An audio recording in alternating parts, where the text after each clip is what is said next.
the letter I in 2-point perspective. I've been waiting to get to this one. It's kind of fun. All right, draw the horizon line.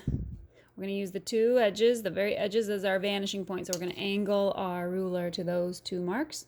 We're going to determine our height of our letter I by creating our block. Angle the left side toward the left vanishing point, and I'm going to go extend sort of back to there. And I'm going to open up the right side since I'm going to draw my letter on the right side to approximately here. There's our block. Here's our hinge kicked out towards us, like a shoulder kicked out at us. A letter I in rectangles for a block that will help us. I see it as two horizontal pieces and a vertical in the middle. Looks something like that. Well, I think to put this in this area here, we're going to plot these two horizontals. Well, since they're angling away from us, kind of swinging away from us towards the right on that hinge, I got to use the right vanishing point. Just by drawing that one line, there's the top. I have to do the same thing for the bottom. Maybe put it there. Draw one line towards that right vanishing point. There's the bottom. And now I'm going to plot the left and right sides of my stem in the middle, there and there, just so I think that will look pretty even, pretty okay. Those are just verticals. Right there, right there. Did it. Good job. All right, erase. No Frankenstein letters. I want it to look like a solid letter I, so get rid of those marks there. And right around this I, there's space there and space there, so we have to get rid of the line in between. And that means I have corners that I have to send to the opposite vanishing point on the left. So right away I can just see I'm going to send at least 3. So here we go. Now we're going to check these corners. Now a lot of times a letter with a hinge uses that whole line, but look at, we have space there. So we're actually going to need to create some sides here.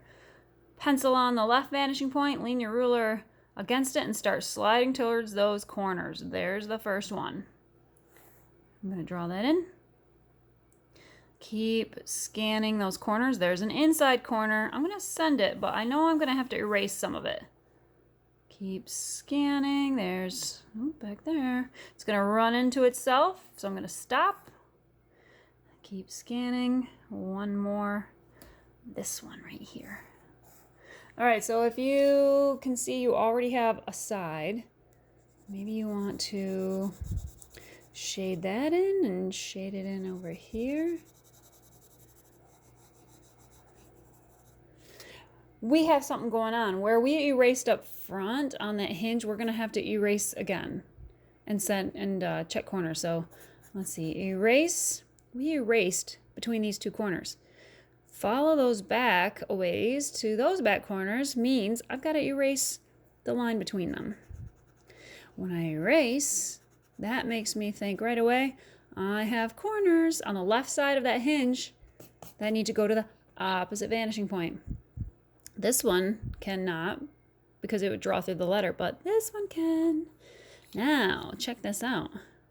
When I go to connect that left corner to the right vanishing point, it's going to run into this back corner. I just created a back corner.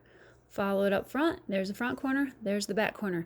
That is a bottom that we're looking at. So that's going to be a dark value.